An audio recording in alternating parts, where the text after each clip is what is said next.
Hello everyone and welcome to the channel. I'm Emmanuel, I'm an airline pilot, and today let's have another look at the C160 Transall by Azzurpoli, which has just seen some very exciting updates. Now, when I say very exciting updates, what do I mean with that? Well, there's been two versions since I did my last video. The first one of them fixed the flight plan loading in the GNS 430 and fixed the wrong pitching behavior of the autopilot. And the second of them actually added the autopilot's ability to follow the GPS navigation. So that is going to be quite some exciting stuff, which we are going to try out. And how are we going to try it? Well, obviously with a mission. And this is what we're about to do. Let's take it from Navigraph, that's a bit easier. So we are going to depart in Spangdahlem airbase, and we are going to fly it all the way IFR over the Alps, and then eventually we are going to bring it down in Aviano airbase in Italy, where we are going to deliver some vehicles. So that sounds like quite an exciting mission to do. We are going to use the autopilot in order to track our route and to see how the plane flies. If the autopilot can actually be improved, or rather if the autopilot's improvement from the changelog hold up with what they are promising, then I do absolutely see that this airplane is on the right track. Alright then, let's head right into it and get started. We're going to start with our payload today, and looking at this, we will have two vehicles in here, and we might also have, well, we have two vehicles in here, and that's going to be it.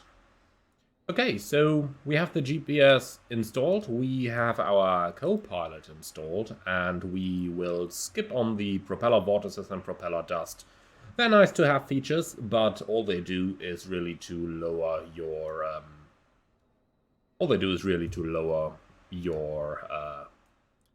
performance, and we don't want that. So we're at 48.4 tons, quite a bit below the maximum takeoff weight of 51 tons. However, that should be absolutely sufficient for the flight. We have fuel in every one of those tanks, and that means that we'll get to see a little bit of the fuel system in action as well. Okay, so time to remove the covers, time to remove the chocks, and with that our aircraft is pretty much ready to go. So we can hide our EFB, we don't need that anymore, and then we can start setting it all up. When setting it up, the question is always, which procedures am I going to use? There are a couple published, one by YouTuber JD, which he made a really nice document of that also includes some of the speeds and stuff like that, but I'm going to default to the procedures from the developer's manual here. Talking about the manual, it is at revision 9 at the moment, so the manual is growing together with the product itself. So I can absolutely recommend you to always download the latest copy of the manual that you can find. Alright then. That's pretty much our basic talk completed, so how about we go ahead and start setting up our aircraft. Batteries on, thank you, silence. So, fuel valves are open, battery voltages, we can check them back here. And we can see we got good voltage on both of them. Then, fire detection system.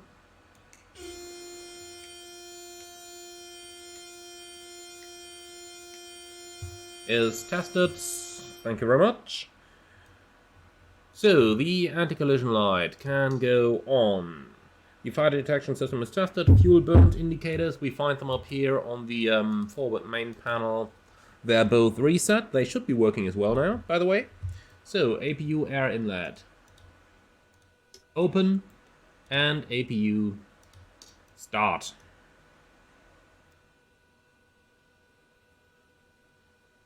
That is going to take a little while, and while this starts, we can check the pressure on the red hydraulic system is rising, very nice.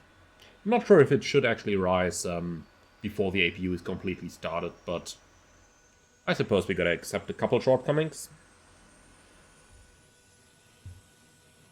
Okay, the APU is running, then we can go ahead and generator number 5 is on. That's basically the APU generator in this airplane. Engine vibration measures on IRS number 1 and 2 on. Do note they added quite a couple of sounds to all those buttons that we have in here as well. So that's just something to listen to as well. Okay then, flight controls are working. We can also flick on our FMSs, even though they are more like, well, only a better comm device at the moment. Transponder, can turn that on as well. In standby, please. Okay, let's get up our flight instruments. Okay, that's the left side running, and that's the right side coming up. Instruments on, altimeters, they're at 1016, set on both sides. Okay, fuel quantity, we have sufficient. Water methanol quantity, we also have sufficient. Okay, down there is the indicators, just in case you're wondering. And then we can check up on the overhead as well. But probably the most important thing for us here is the quantity and the on switches. So up here we have them. Basically they are there in order to provide additional cooling for the engines, provided that the provided that we are operating in a very hot environment.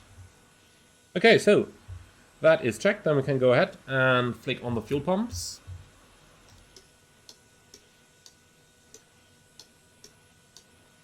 Okay, that's all 8 fuel pumps turned on. The air conditioning bleed air valves can go off. We find them up here, off and off. Okay, then we can go back down. The propeller synchronization is off. The propeller brakes are both off. Very good. Condition levers, cut off, idle levers, start. And then our doors, we got the indicator up here. All doors are closed. And then we are pretty much ready. APU air is on. Apparently that's been on for the entire time already. Whoopsie. Okay, APU air is on. General engine start switch. We're just about going to wait with that for a second because we still got to program our GNS 430. So that's going to be an easy mission. Let it quickly collect its satellites, and then we can go ahead and start programming. No, well, I call it programming, there's not really that much to do. Okay, frequencies. I'm a VATSIM guy, even though I'm not flying online. Let's turn it to Unicom, please. Okay, here we go. So, flight plan. We are at Echo Tango Alpha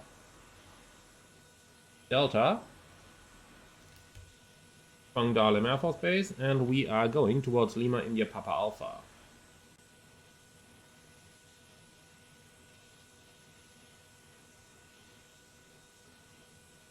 Do note, while I am setting this one up over here, here we go, that's what we're looking for. Okay, procedures, departure, you can also type stuff indirectly, so you don't have to use the keys here in order to key stuff in, but you can simply type it as well. The wind is coming from 100 at 10 gusting 16, so that means runway 05 is going to be in use. And then we fly the PREG 1 Hotel departure, which we have up here, PREG 1 Hotel 05, load that up. Now I'm going to show you what I mean that you can simply type the stuff in as well. So we want to insert a waypoint below PREG, and then you click on that little keyboard icon over there, and all of a sudden, look at that. We want to fly Kilo Papa Tango. Here we go. Now we want to do the next one, which is going to be India November November, Innsbruck. And that is going to be the NDB in Austria. And then finally we're heading towards Alpha Victor India, which is going to be Aviano VOR. And finally, after that, we'll head towards Payas, but that's going to be part of the approach procedure. So select approach, ILS 05 from Payas. Okay, load that up. Yes, thank you. Then let's have a quick scroll through our routing to make sure that everything is correct. And this indeed looks good. Okay, also make sure that GPS mode is active down here. If that is not active, then we are not going to be able to make the autopilot follow the routing. Now a very quick look into the departure chart to make sure that we're on the same track. We're parking down here on the main apron. We'll taxi out to the left via Golf, Bravo or Alpha for full-length departure. 3,050 meters available, which is plenty for our aircraft. Departure, we have the Pirec 1 hotel straight at 4,000 feet. And as we can see in the GNS, we got the departure end of runway. Then we have 4,000 feet. That's a right-hand turn towards Fodor, cross that above 5,000. Then we follow the 10 demi arc towards Flax, and then Soxat above 5,000. Then we go all the way down here towards Desert, which is below flight level 120, so that's going to be our initial altitude restriction. And then from Desert we proceed towards Pirec, and thereafter we resume en route flight via Camden, Innsbruck, and Alpha Victor India. Okay, that's going to be our plan for the flight, and with that we are pretty much at the point where we can start up our engines. So how about we go ahead and do that. So general engine start switch goes to on. The propeller area is clear on both sides. We've got everything, all the equipment removed, very good. So park and brake is on. Let's quickly bring our seats in a position that we can actually see something over here.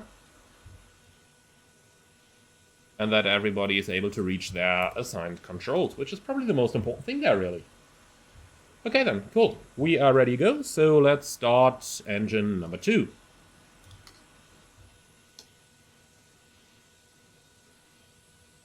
So the engines are starting. At 2000 RPMs, we turn the idle lever to the normal position at... sorry, the other way around. At 2000 RPMs, the condition lever, and at 3,500, the idle lever. So that's 2000 RPMs over there. Condition lever on. I'm just about going to set it a little bit further forward so that I don't accidentally shut it down later on. Okay, we passed 3,500, idle lever forward. And with that, the engines are now starting.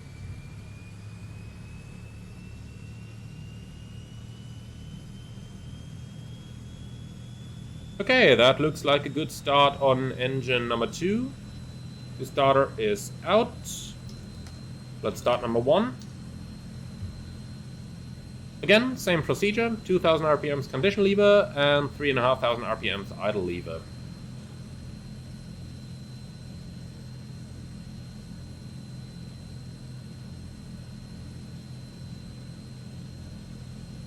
Okay, that is roughly 2000. Here we go. Again, I'm setting it a little bit further forward just to avoid it going into the cutoff position later on. I really don't know yet why that's happening to me, but it is, so we gotta work our way around that. Okay, 3,500, idle lever comes forward, and the engine is starting. Now we just gotta watch the starter to cut out. That should happen at roughly 8,000 if I'm not mistaken.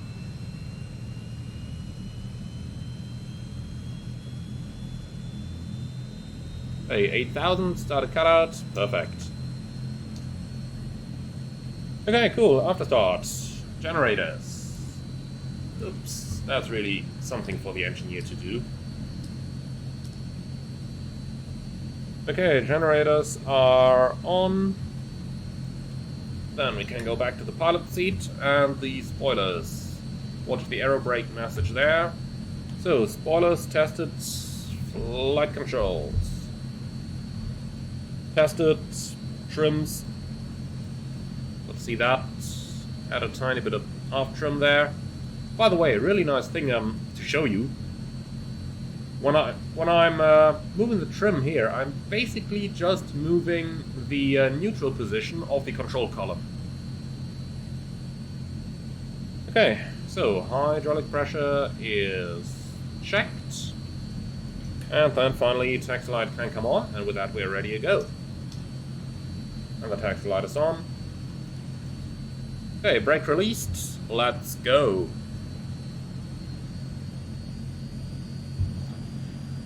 So, brake check.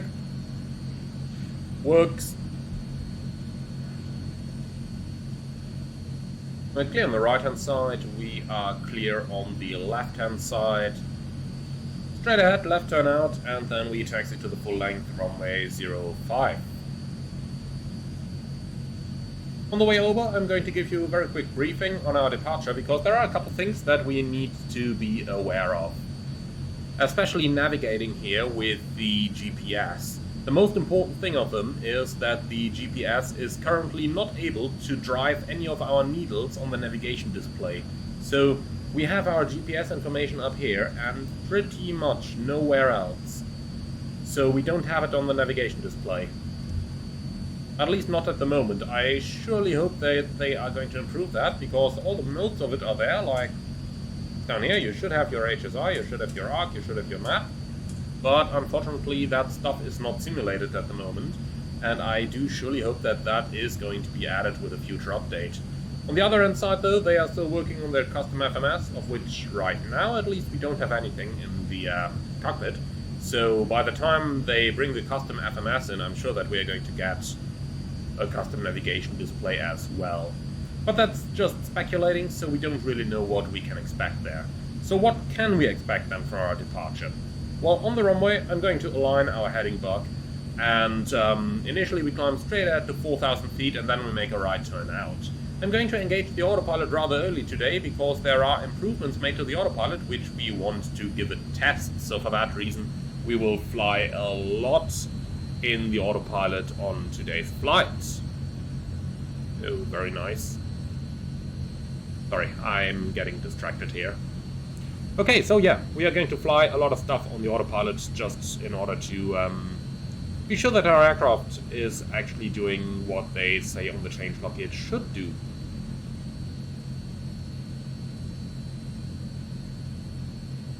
Okay, here we are, park and brake is set. Let's go over some of the checklists. So before takeoff checklist, APU and generator number 5, we certainly don't need those anymore. So we can shut them down. Yellow hydraulic pump, going to auto, fuel dump valve, closed, fuel pressure, checked. Flaps, we're going to take off with the flaps in the 20 position. So one more flight control track. Yes, they actually do a big lot of them. And the condition leaves us into high idle, so let's see what's going to happen. Oh, I made it without killing my engines. I am positively surprised. Okay, cool. And that's the before takeoff checklist complete, so let's go ahead with the lineup checklist. And that is landing lights on, taxi light off, water methanol pumps off, pitot heat can go on, window heat can go on,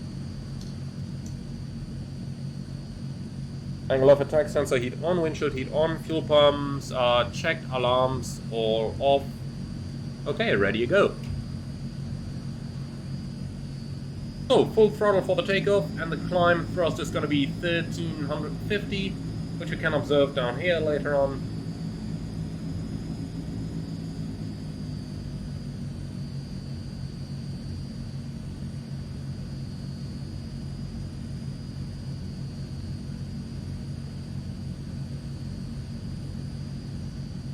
The runway is clear.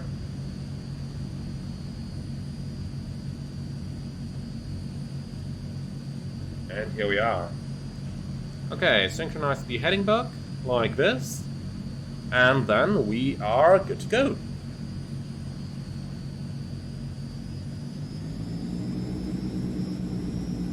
Let's just quickly shut that APU door while I see it. Okay. Set takeoff thrust. Timing.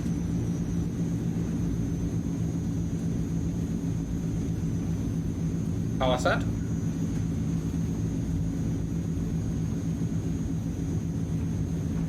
$80 knots.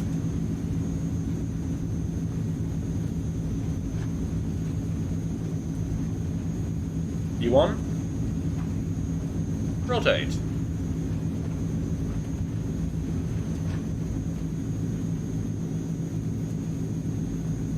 Gear up. Positive rate.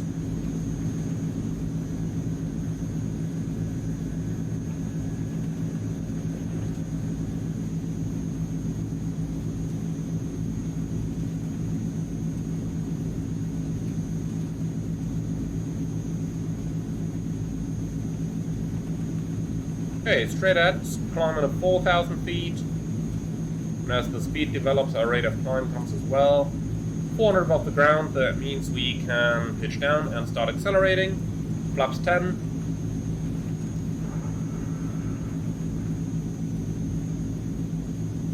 And flaps 0.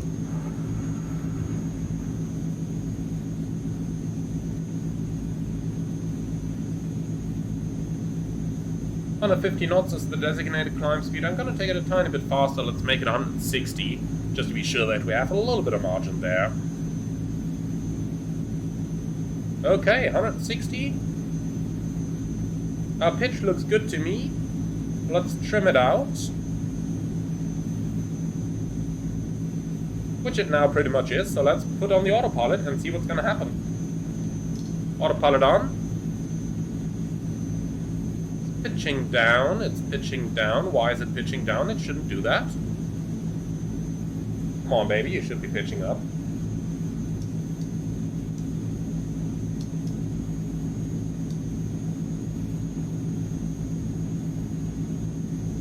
Here we go. Now it's coming up.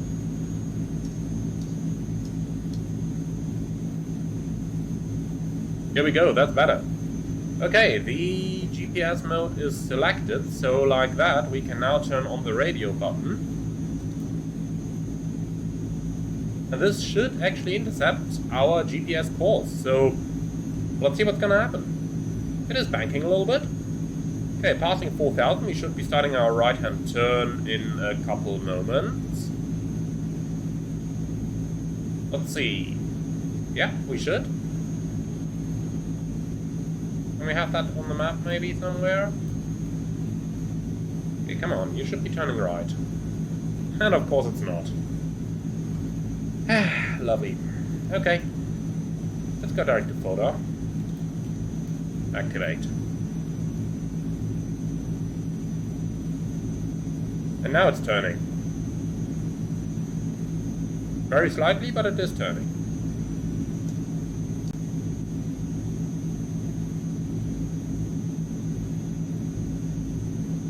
So not the perfect autopilot engagement there, it's still pitched away.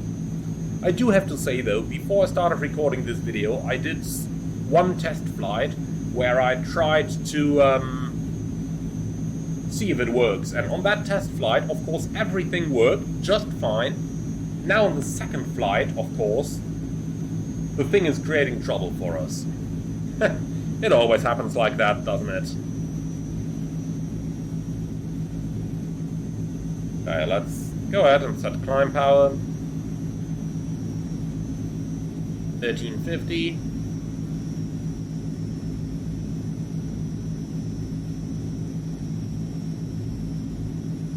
A little bit less. And here we go, approaching the 1350.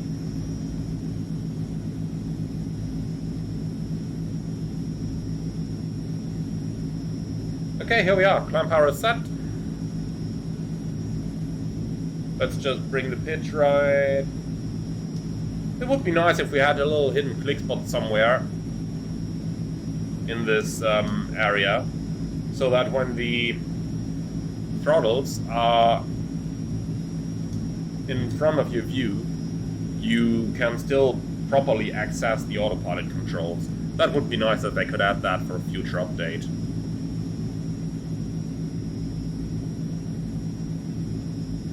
The autopilot still only has pitch hold and altitude hold as its vertical modes, so we just about gotta live with that. But it is all that the real autopilot in this airplane has as well. Indeed, you probably heard me say it already, but the German Luftwaffe version of the Transall didn't even have an autopilot at all in the first years. Okay then, over at Photo, joining the 10 DME arc on the SID. I want to see how this airplane is going to fly this, and once it actually stabilized itself on the arc, I'm going to give myself a shortcut so that we don't spend too much time flying around our departure airport, well, for like nothing. Also, we are through the transition altitude, so let's go ahead and set our altimeter. 1013, enter. And that's our altimeter reset. Okay, also we can climb initially 12,000 we set, so let's put that in as well. Here we go. Nice. Okay, let's see, how are we performing? We're actually straight on the sit. Very nice. Okay, cool. Now that we know it can fly the departure once it intercepted it, let's go ahead, go direct to PREC, give ourselves a little shortcut, and start making our way towards our destination Aviano. We're passing 10,000, so with that, landing lights can come off, and the pressurization system is looking good. Pressurization is building. We can set the target altitude up to 9,500, because we're going to climb to 24,000 today. And that looks all good. Alright, cool. So we are on the way.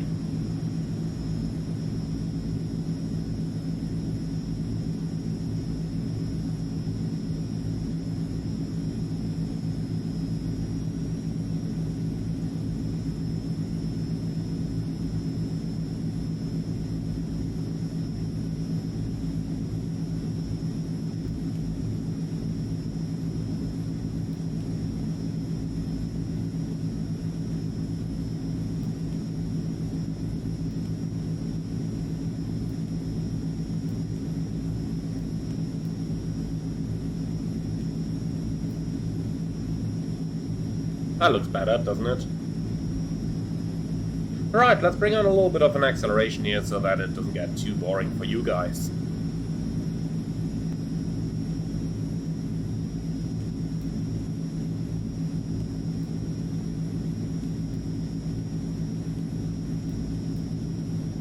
And obviously we're going eastbound, so we'll fly an odd level, so 23,000 is going to be our cruising level.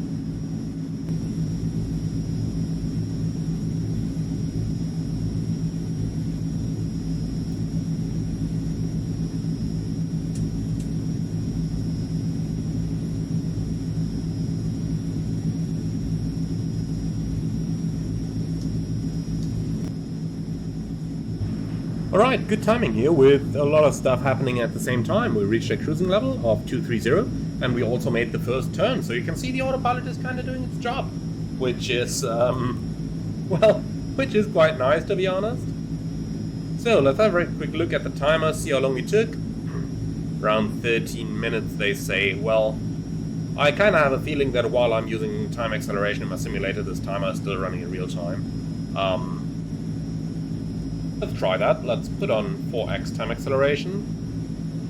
Yeah, you can see how the clock is running faster, but this is still running in real time, so we can forget about the indication of that timer out there, but not too much of a problem, to be honest, because we got the airplane where we wanted it to go.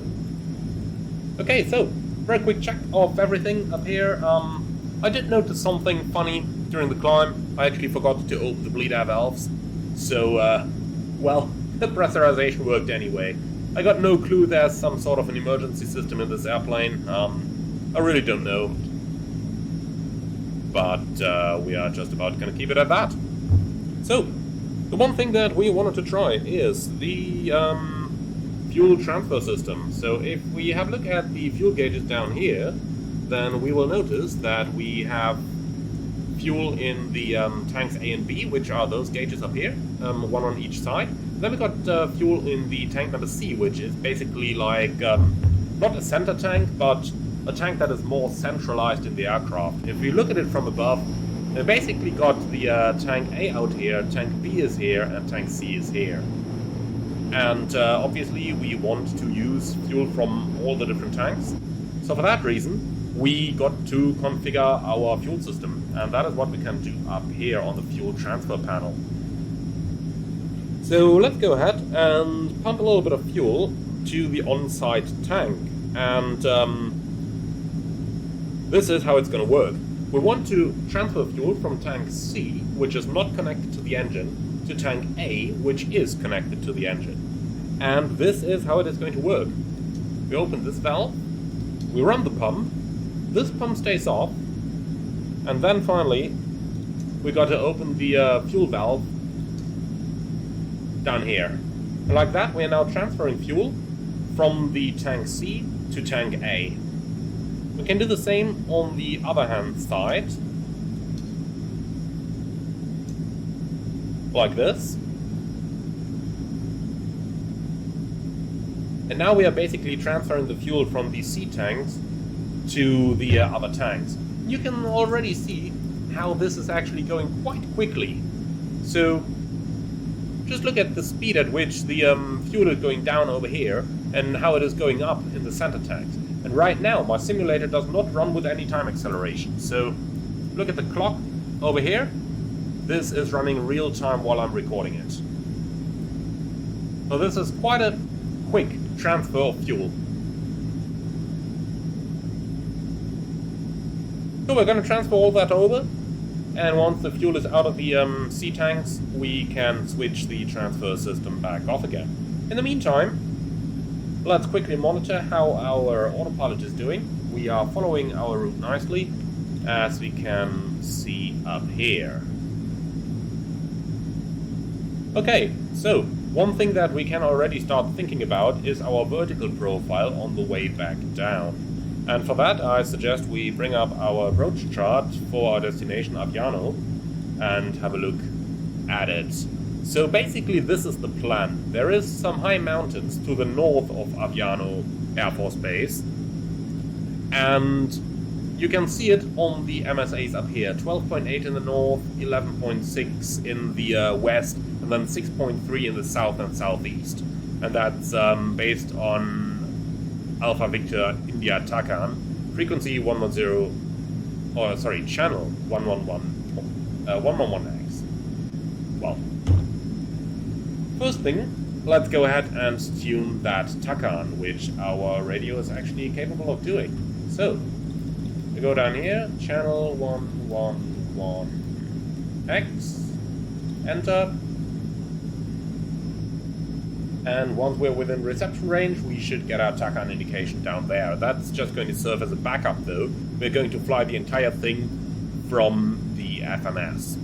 So looking at this, pay us above 3,000, from there we're going to join the final, and we intercept at Maxos above 2,000 feet and then later Vardel at 1,900 as our final approach point. 2.5 degree ILS, so the rate of descent is going to be less than usual. Now what's going to be interesting for us over here is our descent planning. Now I would say that we have roughly, what's that, 10 DME to fly out, then this is roughly another 10 miles. So I would say if we cross over at Aviano at an altitude of 10,000 feet, that should provide a nice 3 degree descent down onto the ILS later. So what we can do now is we go up to the GNS 530,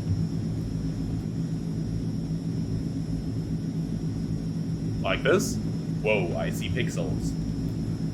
Okay, target altitude is going to be 10,000 MSL, and we want to reach that basically at Alpha Victor India. Vertical speed profile, let's say we can do 1,500 feet a minute. Enter, done, and like that we now have our VNAV profile prepared. So that is that. Okay, gonna keep that running, but we're also gonna run a couple of cross checks in our mind and basically doing a 3 degree profile. And we want to lose 13,000 feet, means we need 39 miles, so 39 miles prior to Aviano we are going to initiate our descent, and that's pretty much as easy as it gets. So, quick look into the fuel, and we can see the fuel transfer is almost completed already. They're approaching zero, and here we go, the right tank is giving us the low level indication already, so let's go ahead and turn the fuel transfer system off again. So, close, close, close, close, close, close. Right, got all the feedbacks, the valves have driven, the pumps are off, and with that our fuel transfer is basically complete. Cool, so with that, it's going to take a little while now to get us towards Aviano, and the autopilot is going to do its job getting us there. So relax and enjoy the flight with us. Hold on a moment, we're not sitting in the airline, but you get where this is going.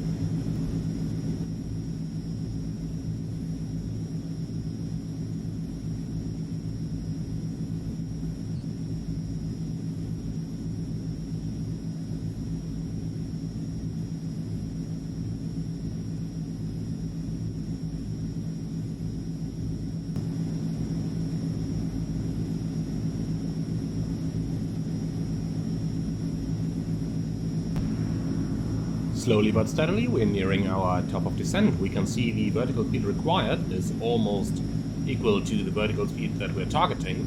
So that means that we are just shy of our top of descent.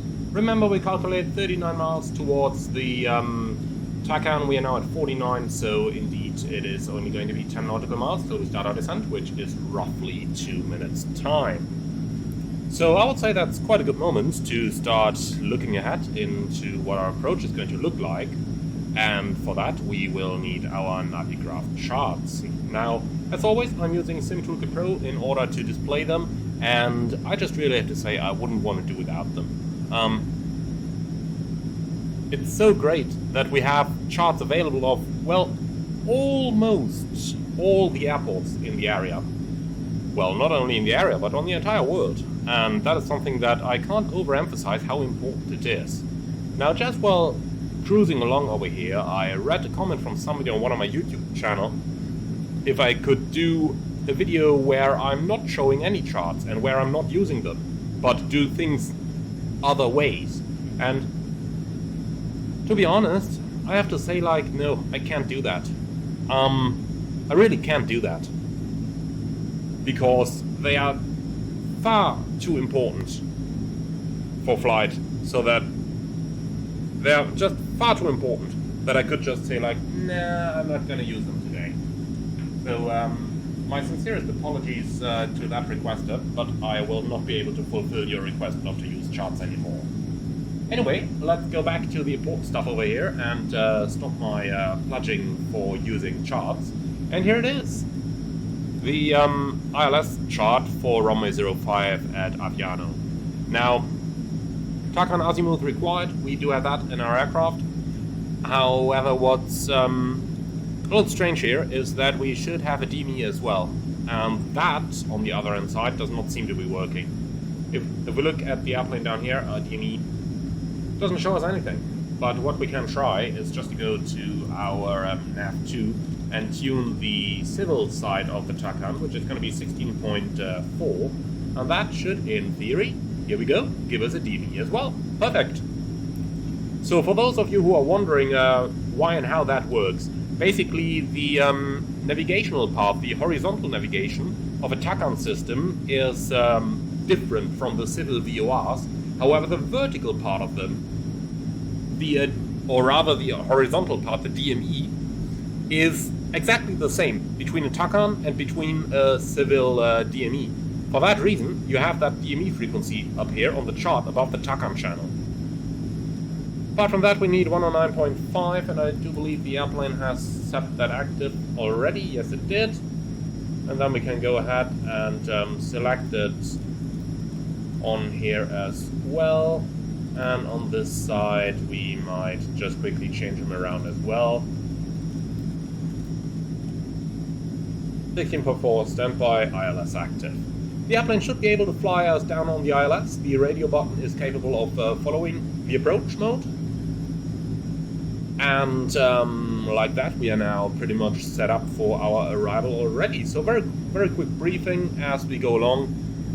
And our routing leads us overhead Aviano towards Pius, and from there the GNS is going to lead us along the 11 DME arc. This is going to be roughly a 10 nautical mile segment, just so that we are mentally prepared for what to expect. For the approach, we are going to use the autopilot and see if it gets us down. If not, then we are going to fly the stuff manually. Airport elevation 400 feet. And MSA-wise, as said, 12.8 is the highest in the north, and in a radius of 100 nautical miles, the highest is 14.8. So that's not exactly the entire top of the Alps, but it isn't very far from it either. Ground speed for the approach, we're going to use 110 knots approach speed. That gives us roughly 550 feet a minute, a little bit less probably. And for the missed approach, climb on 0460 degrees to 3000 at Umbra, turn right, heading 209, intercept Takan radial 164 towards Pius, and contact Aviano approach. If unable, intercept the 11 dm arc until intercepting localizer, and continue with the approach, cross Pius at or above 3000. Missed approach, tone limited to 230 knots, well, that's not going to be a problem with our Transall anyway. Okay, cool. So that is our briefing, pretty much completed. I would say we go ahead and start our descent first of all, because as we can see, we got a message over here approaching VNAV profile, so it is about time to start our descent. Okay, this vertical pitch required is now 2200, so we've actually gotten a little bit above the profile, but no worries, the uplink can descend so incredibly well. We're going to start at 13,000, staying above the MSA for now, enter. And then we can deselect the altitude mode.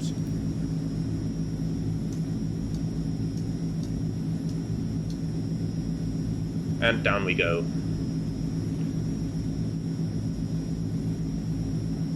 Come on, Airplane, you can do it. I trust you.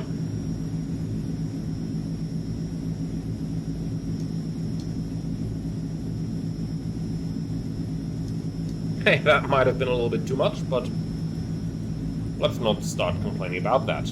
So, altitude, please get me down to 400 feet, which is our field elevation. That 500 feet a minute is good, and that should pretty much be all we need. So, looks like we actually need some 3,000 feet a minute now, but we can do that without any problems as well. Okay, looks good. Maybe a little bit less power, but a bit of acceleration here surely can't hurt us as well.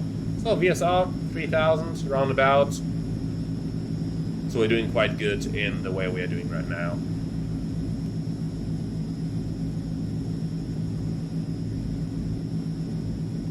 Okay then, final approach course 046. We can sure enough pre-select that. So course select, you can give me 046 please. Here we go, 046, and for the missed approach we can take 164 on the Takan channel.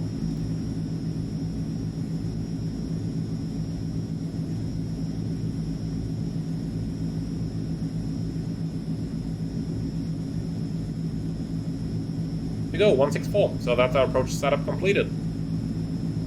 Okay, 250 knots, we shouldn't exceed that. What do we need now? 3,200. Yeah, that's roughly what we're doing anyway.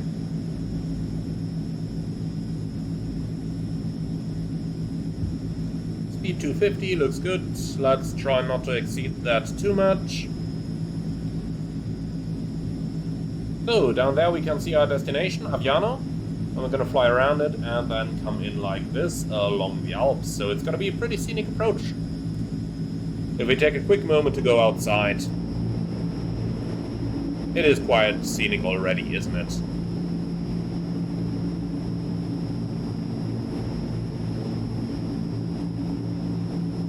Lovely little lake down there.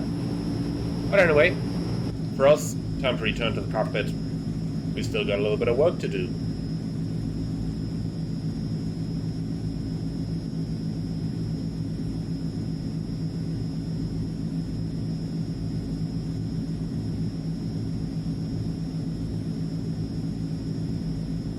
Obviously our cabin will have some trouble keeping up, so we gotta keep an eye on this. We might actually just about increase our rate here a little bit. Give me 1,000 feet a minute, please, on the cabin VS. Then it's gonna take 8 minutes till we got the cabin down, and we will surely be flying for another 8 minutes at least. You can see not too much automatics over here, so we still have to do quite a bit of this stuff ourselves. But after all, that is why we would be flying this with a 4-man crew. So we got the navigator station back here, got the flight engineer over here, who's, by the way, got a pretty cool point of view here. Look at that. That's really neat, isn't it?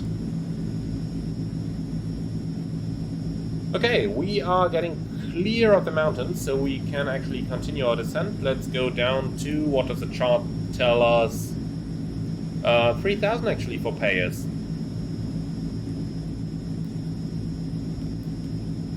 So, 3,000, enter.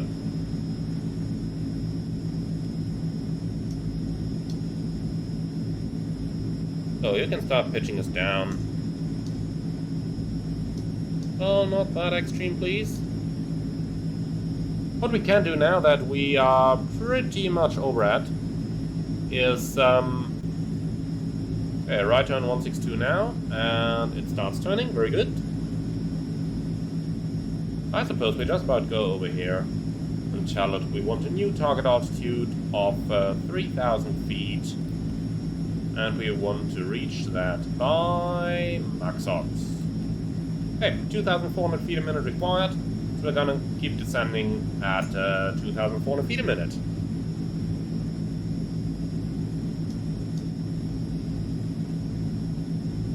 Okay, pitch down a bit more. 2,300, and I want a tiny bit more, please. Here we go. That's one thing that I really like about the Transall.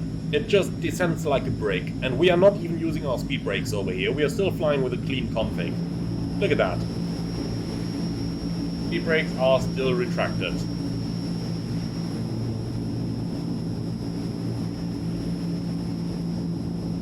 Okay, down there is Aviano.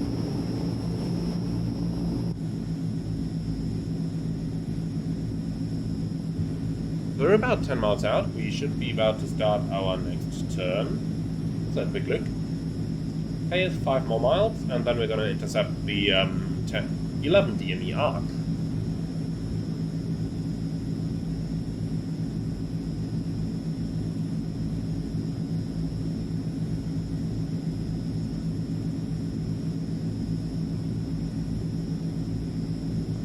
Yeah, we don't actually have any weather data available for here, so I'm just about going to press the B key to get my QNH.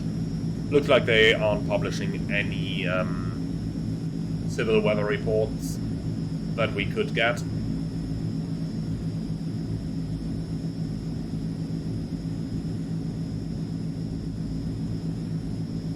Okay, the entire area outside is looking well clear.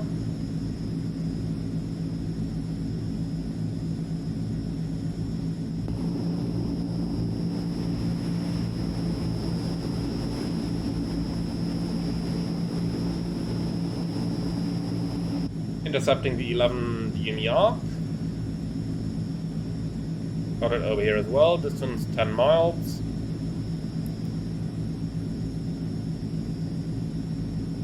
At the 11. Ultimately. And I don't know, it seems to me like the 10 miles here is just about frozen in place. If you look at that, you can see it's actually 11. I don't know, maybe it's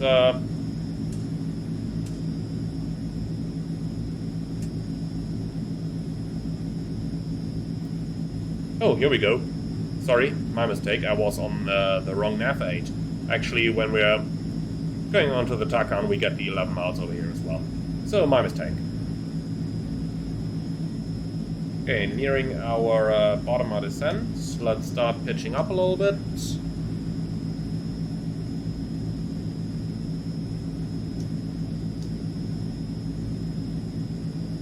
One to go.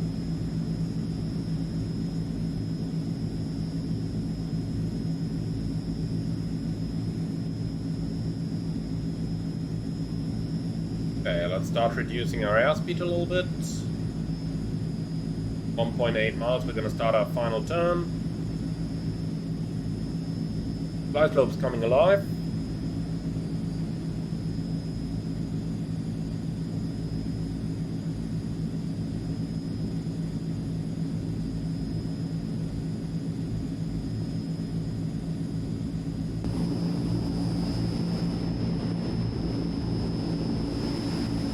Doesn't that look just great?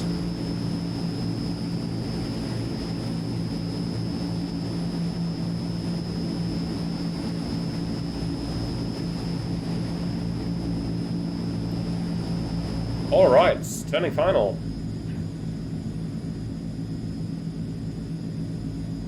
So let's make a couple switchings. We want to go to the VOR, we want to go on to Warthog.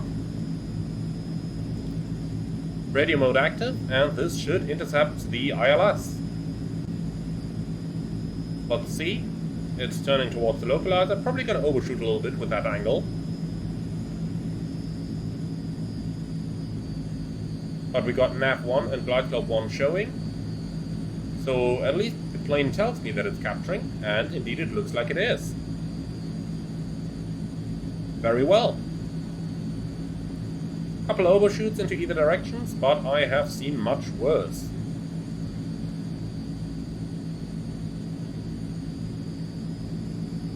And we're established.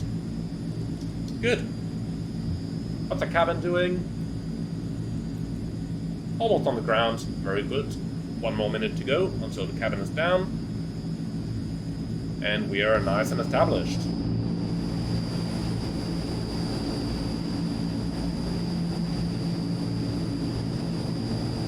And this is really just great, isn't it? Like those looks. That's why I love flying to northern Italy. Especially those approaches along the Alps like Treviso, Bergamo, or Aviano.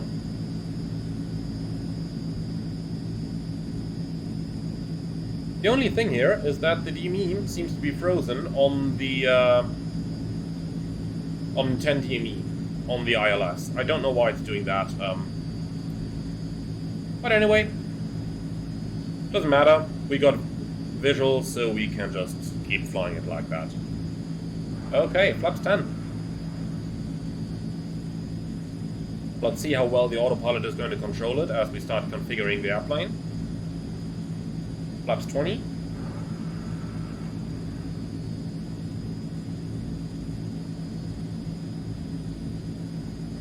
Flaps 30.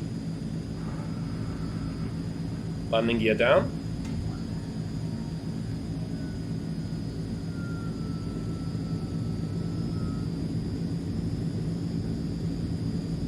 Flaps 40.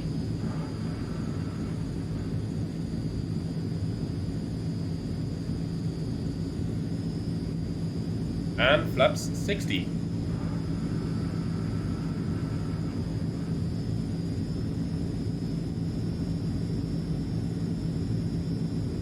Okay, autopilot off, let's take it manual.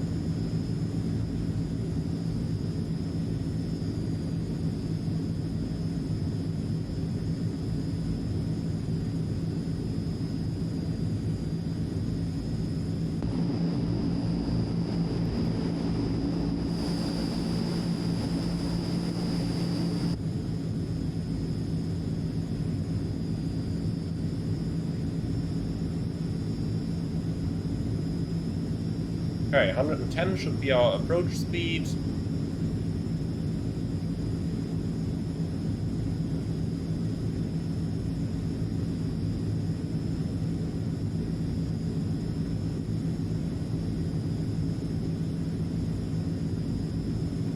.500 feet a minute, roughly our rate of descent, so like that you can easily maintain the glide slope, and this is actually looking quite good.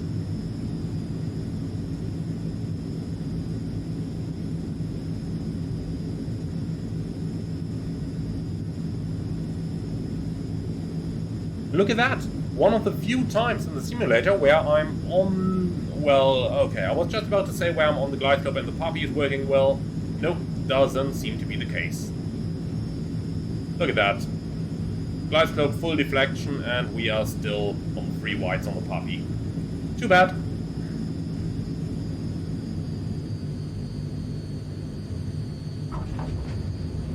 Okay, we're down.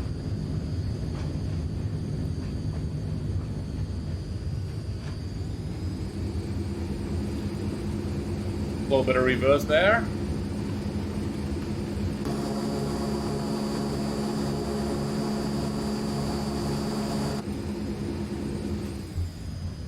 Okay, out of reverse.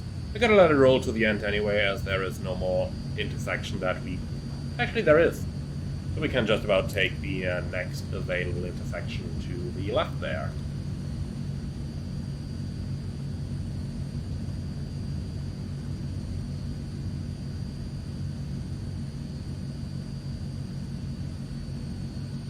Okay, Alpha 3 to the left.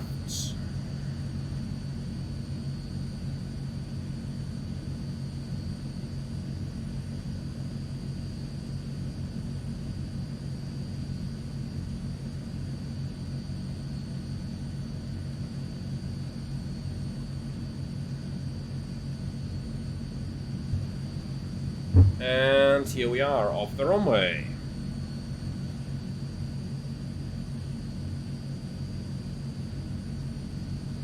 Right, cool, let's quickly taxi to the parking, and then we can shut it down and have a little summary of our flight.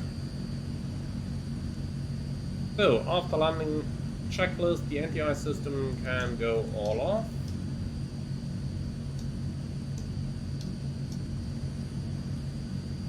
Gotta make sure that I'm not accidentally missing my taxiway here. Taxi light on, landing lights off. Flaps up, spoilers retracted, trim, neutral, and the front fuel pumps can go off. Yellow hydraulic pump is off after landing checklist complete. Not gonna touch the fuel pumps right now because, well, I'm taxiing. That is really where pilot monitoring would come in handy, but it'll be it. Lovely C-17 there.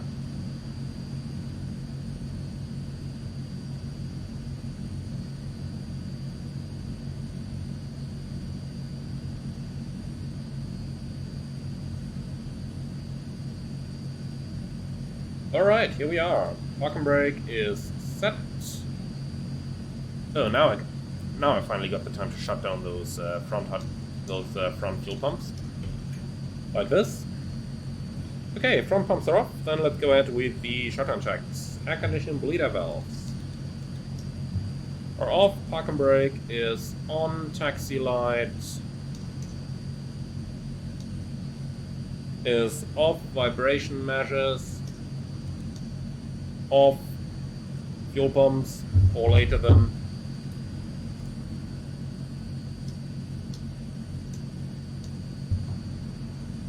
Off. Okay, condition levers.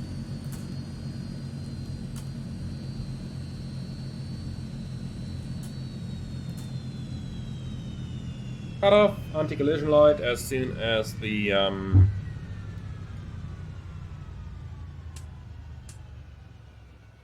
Okay, IRSs can go off. Thanks, warning. I'm gonna cancel you straight away. Thank you very much. Okay, looks like the propellers are standing already, which indeed they are. So we can turn off the anti-collision light, and we can basically switch off the electrics as well. So generators are off, and batteries off, and that is our flight completed. So, welcome to Aviano Air Force Base, and I surely hope that you enjoyed this one. If you did, then do let me know in the comments below. Now, what's my feedback then for the first flight with this version? Well, there is quite a bit of improvement. Unfortunately, the autopilot engagement, I don't know why it acted up. As said, I tried this before I actually recorded the flight and it worked very well, so I don't know why it didn't this time. Maybe it's just the show effect, maybe it is. Whatever, but in any case, at least it didn't go into an immediate, like, very crazy dive like it did before. So with a bit of luck, that stuff is going to get improved in future versions as well. Apart from that, the airplane nicely followed the GPS. Looks like the GPS is now nicely integrated as well. And most importantly, the fuel management system worked fine as well. Without any doubt, there is still some more work to do for Azzurpoli, but the good news is that in the state how the airplane is right now, you can more or less leave it alone and let it do a flight as soon as you are in cruising altitude, and after all, that is a very important step in any airplane's design in the simulator. Now, I surely hope they are going to keep up the good work and keep improving it. At least at the moment, it looks like they definitely do. And until then, I am surely going to keep an eye on this aircraft and will feature it whenever there is a greater update. I would like to thank you very much for joining. Hope you enjoyed this one. If you did, do let me know in the comments below.